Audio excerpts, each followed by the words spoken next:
प्राचीन सभ्यताओं में सैटर्न को समय और विनाश का देवता माना जाता था। एक ऐसा देवता जो सब कुछ धीरे धीरे निगल लेता है। सैटर्न इतना बड़ा है कि उसके अंदर 700 से ज्यादा पृथ्वियां समा सकती हैं।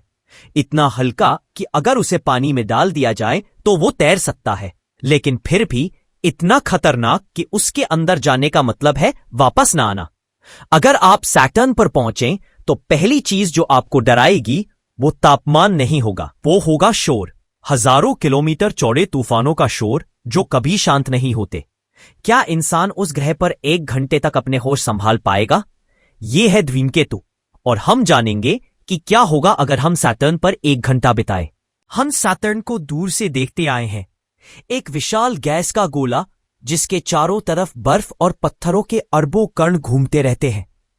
लेकिन सैटर्न सिर्फ सुंदर नहीं है, वो फिजिक्स का सबसे क्रूर एक्सपेरिमेंट भी है। सैटर्न यानी शनि ग्रह हमारे सौरमंडल का दूसरा सबसे बड़ा ग्रह है और यह एक गैस जायंट प्लैनेट है।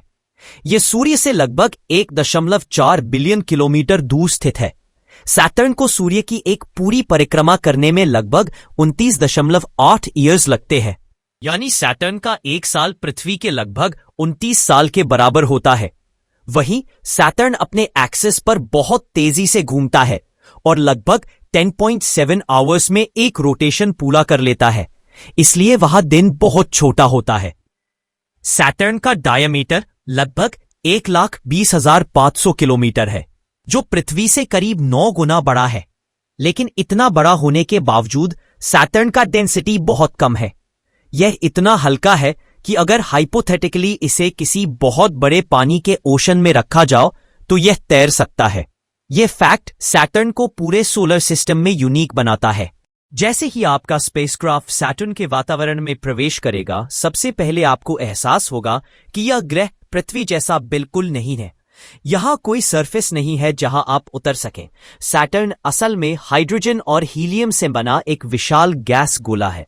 जैसे जैसे आप नीचे जाते हैं, हवा धीरे धीरे इतनी डेंस होती जाती है कि वो लिक्विड जैसी महसूस होने लगती है।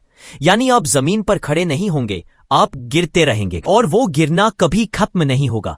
पहले कुछ ही मिनटों में सैटर्न की हवाएं आपको बता देंगी कि ये ग्रह मजाक नहीं है।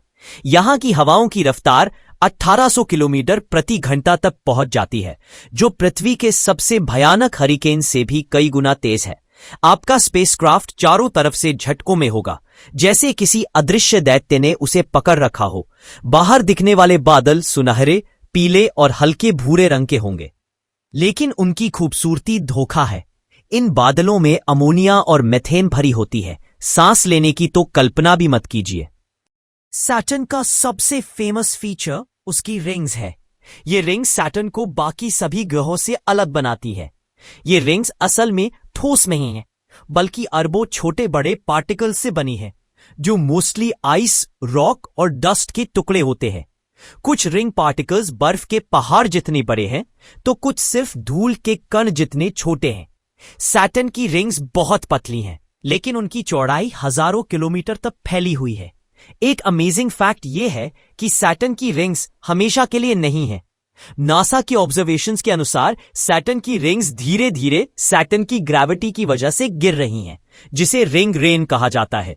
साइंटिस्ट मानते हैं कि आने वाले लगभग 100 मिलियन ईयर्स में ये रिंग्स काफी हद तक गायब हो सकती हैं। सैटर्न पर एक दिन लगभग 10.7 घंटे का होता है, यानी यहां समय पृथ्वी से अलग गति से बहता हुआ महसूस होगा। और मजे की बात यह है कि सैटर्न इतना तेज घूमता है कि उसका आकार पूरी तरह गोल नहीं है, वह बीच से फूला हुआ लगता है, जैसे कोई विशाल स्पिनिंग टॉप। अगर आप बाहर देख पाए तो आपको लगेगा कि पूरा ग्रह खुद ही कांप रहा है।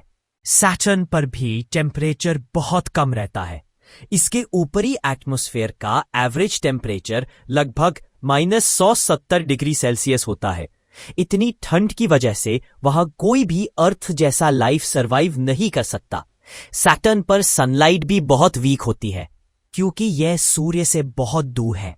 कुछ और नीचे जाने पर प्रेशर अचानक जानलेवा हो जाता है, इतना ज्यादा कि आपके स्पेसक्राफ्ट की सबसे मजबूत धातु भी कराहने लगे। यही वो वजह है कि आज तक कोई भी प्रोब सैटर्न के अंदर ज्यादा देर तक सरवाइव नहीं कर पाया। सैटर्न को स्टडी करने के लिए सबसे फेमस मिशन कैसिनी-हुयगेन्स था, जो 2004 से 2017 तक सैटर्न सिस्टम का डिटेल्ड अध्ययन करता रहा। कैसिनी मिशन ने सैटर्न की रिंग्स, स्टॉर्म्स, मैग्नेटिक फील्ड और मून्स के बारे में अनप्रेसिडेंटेड डेटा दिया। लेकिन सैटर्न के अंदर एक और रहस्य छिपा है। वैज्ञानिकों का मानना है कि इसके कोर में हीरे की बारिश होती है। हाँ, असली डायमंड्स। इतना ज्यादा दबाव और तापमान कि कार्बन क्रिस्टलाइज होकर हीरे बन जाता है और लिक्विड की तरह बरसता है। सोचिए, आप एक ऐसे ग्रह के अंदर हैं जहां आसमान से बारिश पानी की नहीं बल्कि हीरो की होती है।